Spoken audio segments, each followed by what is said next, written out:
Hello ಎಲ್ರಿಗೂ. ಇವತ್ತಿನ ವಿಶೇಷತೆಗೆ ಎಲ್ರಿಗೂ ಸ್ವಾಗತ. ನಾನು ನಿಮ್ಮ ಚಂದುಗೌಡ. ಇವತ್ತಿನ ವಿಶೇಷತೆ ಏನಂದರೆ, ಇವತ್ತು ಸ್ಯಾಟರ್ಡೆ ಆದ್ದರಿಂದ ಮೈಸೂರಿಗೆ ಕಾಲೇಜ್ಗೆ ಹೋಗೋ ಪ್ಲ್ಯಾನ್ ಇತ್ತು. ಅದಕ್ಕೆ ಬೆಳಗ್ಗೆ ಬೇಗ ಎದ್ದು ಕಾಫಿ ಕುಡ್ಕೊಂಡು ಆಮೇಲೆ ಫ್ರೈಡ್ ರೈಸ್ ಮಾಡಿದ್ರಂತ ಹೇಳಿ ಫ್ರೈಡ್ ರೈಸ್ನು ತಿನ್ಕೊಂಡು, ಅದ್ರ ಮಧ್ಯದಲ್ಲಿ ಇವಳಿಗೆ ತಿನ್ನೋಕ್ಕಾಗಲ್ಲ ಅಂತ ಹೇಳ್ಬಿಟ್ಟು ಬಾಕ್ಸ್ ತುಂಬ್ತಿದ್ಲು.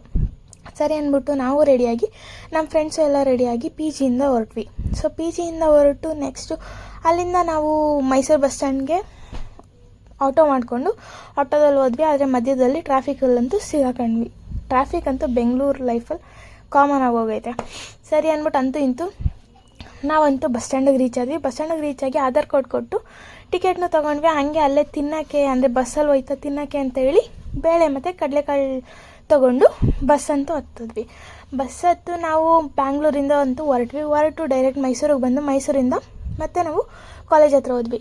ಕಾಲೇಜ್ ಹತ್ರ ಹೋಗ್ಬಿಟ್ಟು ನಮ್ಮ ಒಳಗಡೆ ಹೋಗಿದ ತಕ್ಷಣ ನನಗೊಂದು ಶಾಕಿಂಗ್ ಇತ್ತು. ಏನಂತ ಅಂದರೆ, ನಾನು ಸ್ಟಿಚ್ ಮಾಡಿದಂಥ ಡ್ರೆಸ್ನ ಮ್ಯಾನಿಕ್ವಿನ್ಗೆ ಹಾಕಿದ್ರು. ನೋಡಿ ಖುಷಿ ಆಯಿತು. ಹಂಗೆ ನಮ್ಮ ಜೂನಿಯರ್ಸ್ನ ಮಾತಾಡ್ಸ್ಕೊಂಡು ನಮ್ಮ ಕೆಲಸನೂ ಮುಗಿಸ್ಕೊಂಡು ಮತ್ತೆ ನಾವು ಅಲ್ಲಿಂದ ರಿಟರ್ನ್ ಹೊರಟು ನಾನು ಶಾಪ್ ಹತ್ರ ಹೋದೆ. ಶಾಪಲ್ಲಿ ಸ್ವಲ್ಪ ಕೆಲಸ ಇತ್ತು ಅಂತೇಳಿ ಆಮೇಲೆ ಅಲ್ಲೂ ಕೆಲಸ ಮುಗಿಸ್ಬಿಟ್ಟು ಡೈರೆಕ್ಟ್ ಸಿಟಿ ಬಸ್ ಸ್ಟ್ಯಾಂಡ್ಗೆ ಹೋಗಿ ಸಿಟಿ ಬಸ್ ಸ್ಟ್ಯಾಂಡಿಂದ ನಮ್ಮ ಬಸ್ ಹತ್ತು ನಾನು ಮನೆಗಂತೂ ಬಂದೆ. ಮನೆಗೆ ಬಂದಿದ್ದ ತಕ್ಷಣ ನಮ್ಮ ಕೋಕೋ ಬ್ರೂಚ್ನೂ ಮಾತಾಡಿಸಿ, ನಮ್ಮ ಪಾಪು ಇತ್ತು, ಪಾಪುನೂ ಮಾತಾಡಿಸ್ಬಿಟ್ಟು ನಾವು ಅಪ್ಪ ಅಮ್ಮನೂ ಮಾತಾಡಿಸ್ದೆ. ಅಷ್ಟೇ ಇವತ್ತಿನ ವಿಶೇಷ.